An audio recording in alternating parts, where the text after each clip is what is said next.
Hello everyone! In this video, I'll share with you the top 10 prebiotic foods you can eat to help create and maintain a healthy gut. By the end of it, you'll know what prebiotics are, the benefits of these top 10 foods, as well as ways and ideas you can incorporate them into your meals.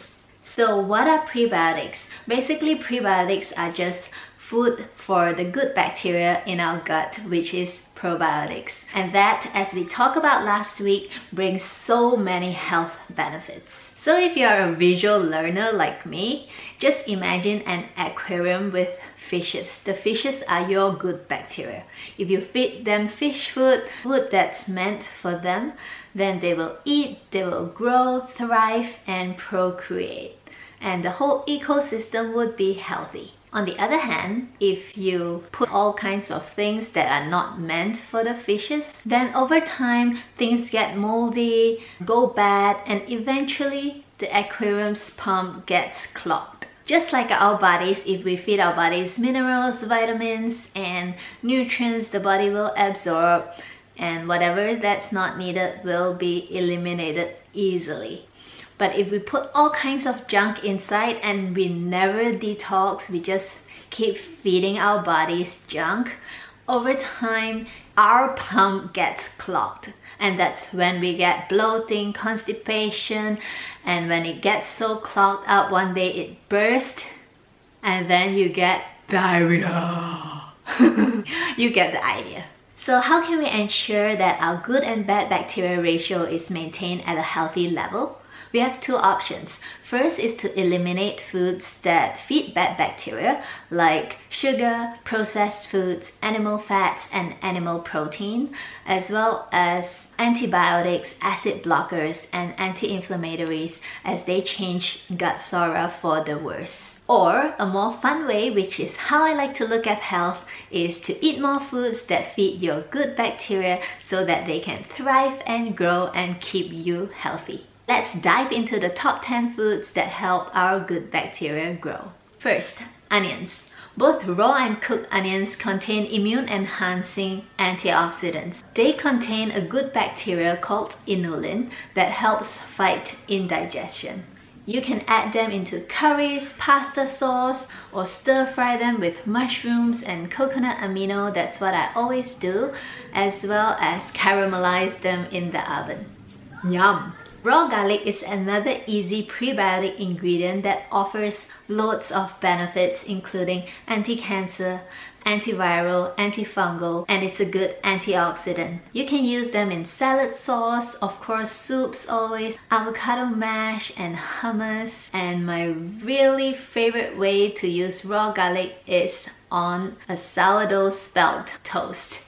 Toast the bread in the oven, take them out, drizzle a little bit of olive oil. But if you're trying to lose weight, you want to skip the oil, then just skip the oil. A crush of raw garlic, basil, and tomato. Satisfaction. Third, bananas.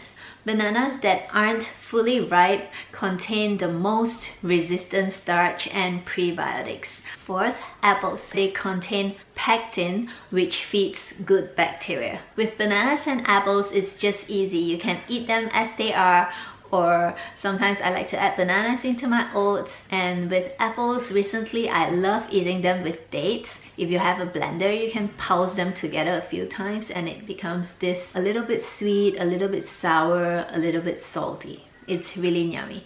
But if you want to be more efficient, just take a bite of apple, take a bite of dates. Mix them up in your mouth. It's still really good. Flax seeds are incredibly healthy and a great source of prebiotics. They don't taste much, so they are very versatile.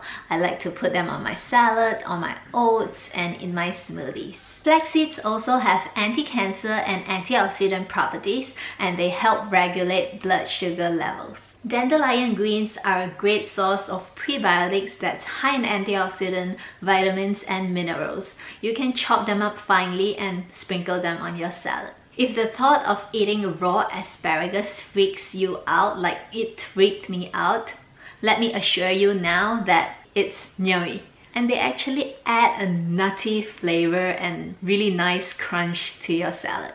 So if you haven't tried it, try it and let me know what you think of it in the comments below.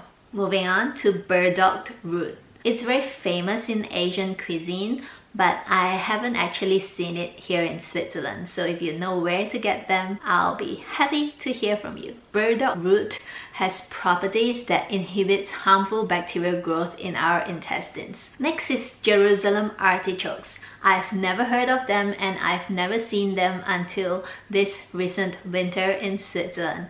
They are like small little potato looking thing with a galangal-like kind of skin. They don't taste much, a bit like potato mixed with water chestnuts. So you can sprinkle them in your salad, add them to your smoothies, or add them into curries. Next up is chicory root. I've only seen chicory vegetables in the supermarkets here. Have you seen it before? If you have, let me know what you think about it. Apparently it is a good replacement for coffee. It mimics the taste of coffee without the acidity and caffeine. Sounds pretty cool for coffee drinkers who would like to reduce a little bit of their coffee consumption. It is also high in antioxidant and is said to be a great digestive cleanser. I love dark chocolate, so dark chocolate is a great prebiotic, and in a double-blind test they found that it increases good bacterial growth and reduces bad bacteria. So I love my dark chocolate, but according to Ayurveda, it's a stimulant and not ideal for people who think a lot, who is constantly on the go, or if you have a naturally slimmer or thin body. So with chocolates, eat in moderation. I noticed that whenever I eat too much chocolate, it feels the same as when I have coffee. I get a little bit of acid reflux. According to Ayurveda, plants attract a certain good bacteria from the soil from season to season. So whenever possible, consider choosing seasonal organic foods so that these bugs will be part of our gut bacteria and support our bodies from one season to the other. Many food manufacturers are now producing high in fiber foods, but many use isolated fiber that is hard to digest. So the best option is still to eat whole real foods to get our prebiotics and fiber. Of course, supplementing with a good quality probiotic is very beneficial, as I've mentioned in my previous video, but it shouldn't take priority over eating a well, healthy, balanced diet. At the end of this video, I'll put a list of foods that are also good sources of prebiotics. And that's it for today. If you find this video helpful, please give me a thumbs up, share it with your friends, and consider subscribing so we can stay healthy and happy together. Thank you for watching, and I'll see you next Tuesday at 2. Bye!